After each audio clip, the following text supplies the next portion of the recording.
Pachi lai malote machuok enaria deka uchano no kabinde wantiere live Facebook hacha YouTube bitwaro ke pachi channel ni mar Migago nyinga Lydia Ukeyo. E county ma Kisumu oganda jo Islam oingo nyasi mar tieko kinde tweyo kaluwore gi din margi. Oganda go nowuok kar romgi kendo yore alap skund primar ma highway e lam mar Eid ul Fitr motelo ne nyasi maratipo. Mano nyasi mar Eid.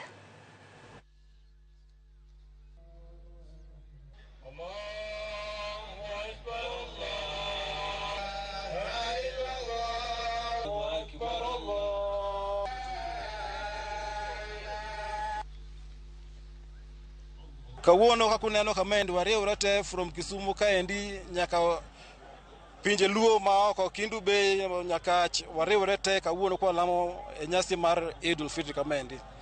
Kora kwayo mana nia jo Uganda ma jo Islam kawuono nyasi mar Eid ul Fitr osetimore. To lemo okorumo.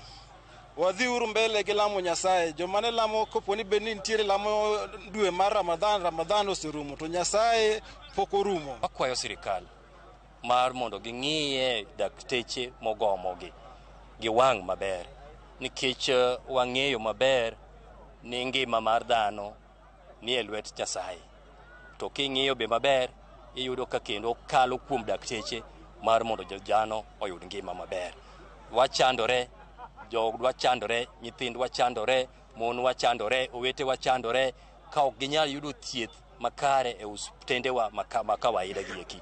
Joma nigi pesa ok nyal winjo pekni nikech gin gidhi e private hospitals kendo giyudo matibabu kaka dwarore. But jowa ma chuto gini piny mategemea sirikali mar county, sirikali mar national government winjo matek kabisa. Akwayo Waislamu kawuono wuoge uruoko mondo wuothe e osiptende une kaka ji chandore mondo waket lamo together mondo sirikal owinji wak mar madakteche odonje ti.